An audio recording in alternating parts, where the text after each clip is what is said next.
An early snowfall can be an unexpected thing, but when it does arrive, it certainly can play havoc in the world of nature. For us, a blanket of white snow can transform our dull and drab countryside into a wonderland of beauty.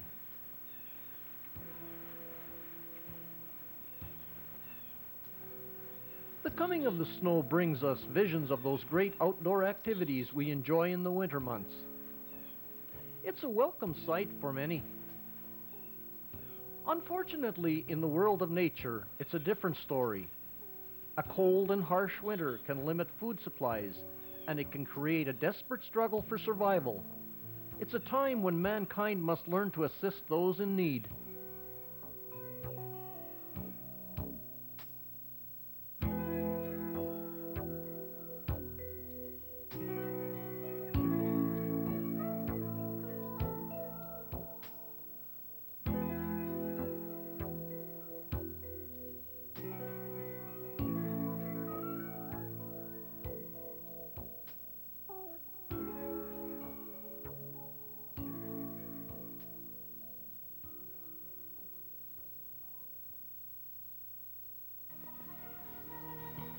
If deer are fat and healthy when they enter winter, their chances of survival are greatly enhanced. Their adaptations to cold are similar to moose. Reduced activity when temperatures are low, reduced metabolic rate to keep energy expenditure to a minimum, and a thick coat of hair with high insulating capability. They can also lose up to 25% of their body weight over winter without undue harm. They subsist in winter on twigs of woody plants, which keeps them from starving, but do not provide sufficient nourishment to prevent them from losing weight. In severe winters, when snow prevents the animals from reaching their food for long periods, they can easily starve to death. The longer deep snows stay in the woods, the larger number of deer that will die. Serious winter deer losses begin when there are 60 or more days of 15 inches of accumulated snow, or 50 or more days with 20 inches.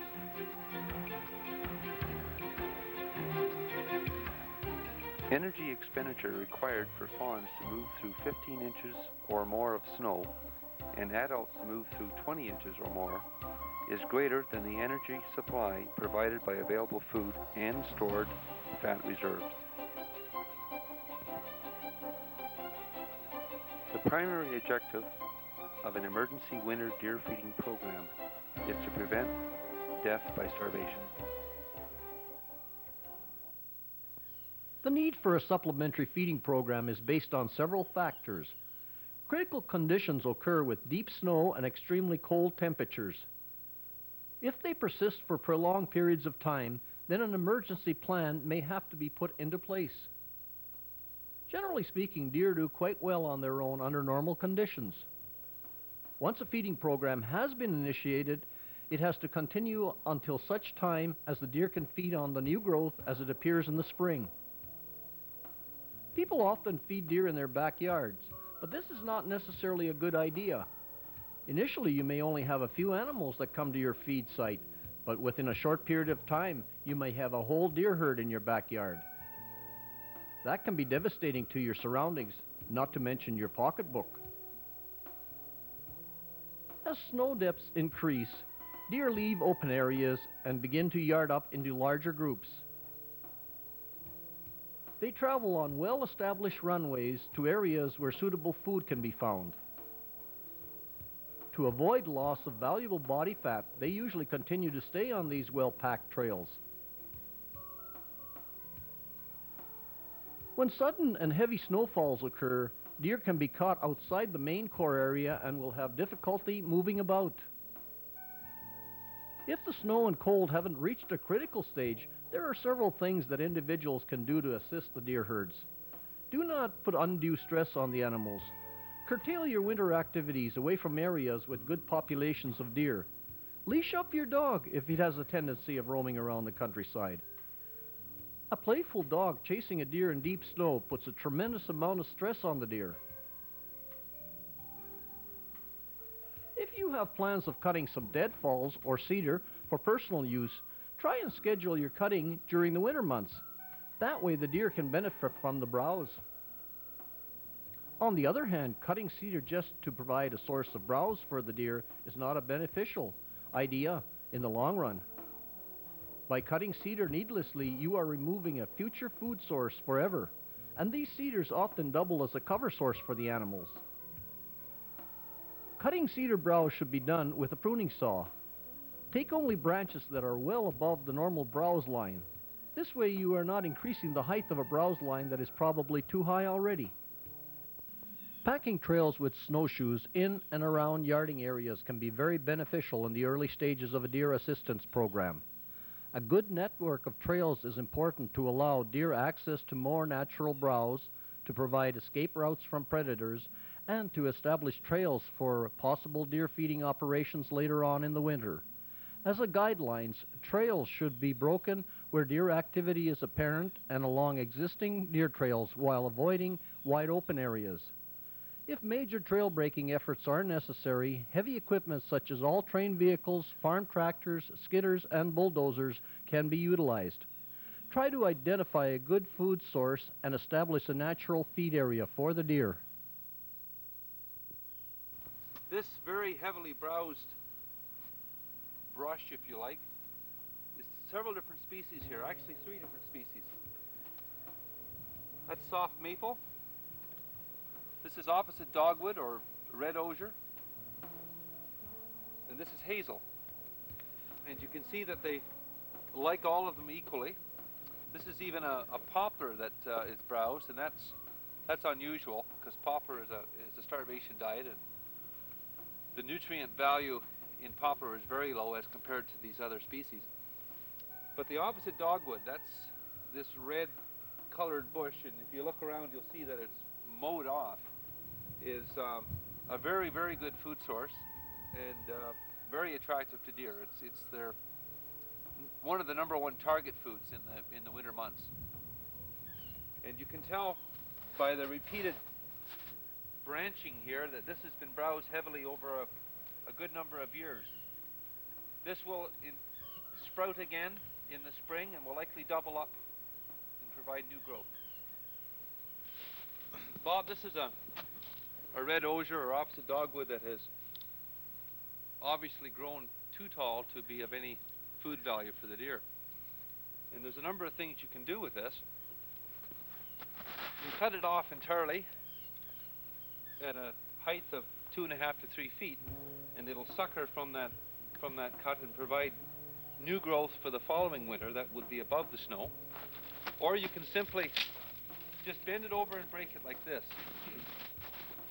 Your suckering will occur here, and with at least 1/3 of the volume of the stem still attached, the tops will often stay alive for several seasons and provide growth down at ground level.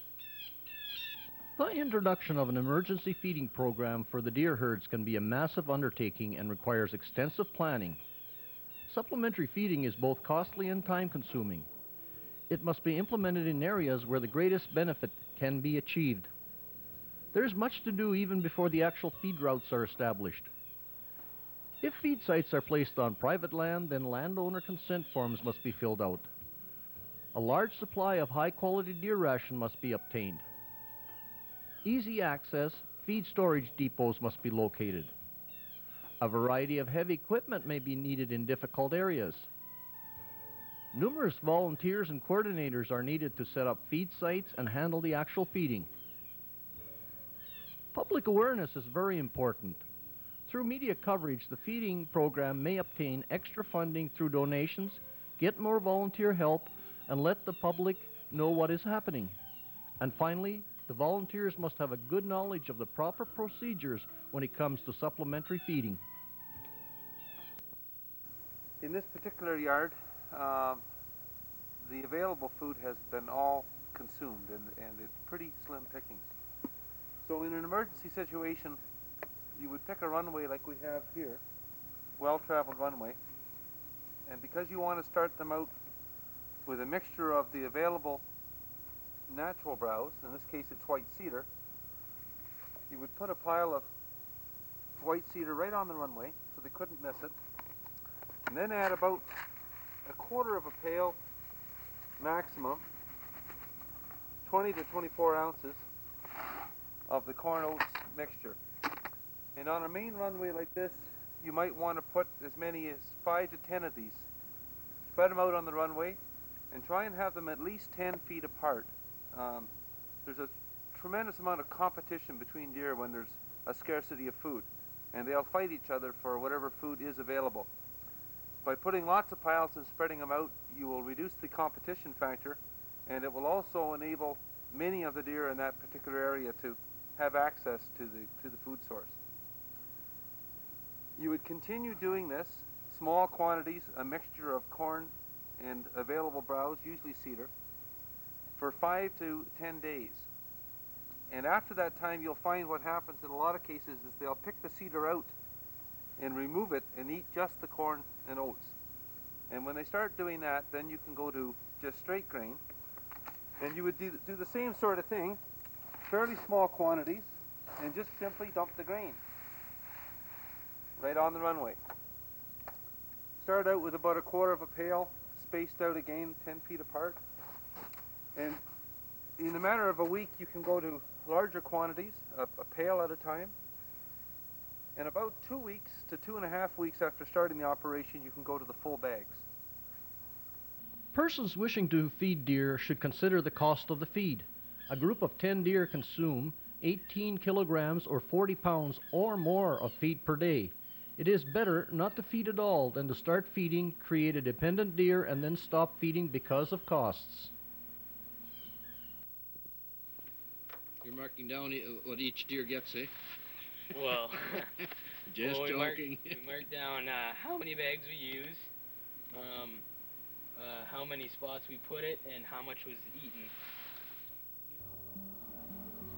Once the feeding program has been established, it's very important to continue the operation until the deer leave the yard or have access to new, high-quality food referred to often as green up. Stopping feeding too soon can have serious consequences. A lengthy feeding program can run over 90 days or more. Even though the field areas may appear to have low levels of snow, one has to remember that the yards are still very deep. As spring begins to materialize, the heavy, wet snow in the yards become often very difficult to maneuver through. A starving deer is not a very pretty sight. Even though the warm rays of the sun beat down to expose a new growth of green, it is too late for those who have struggled through a long, hard winter of malnutrition.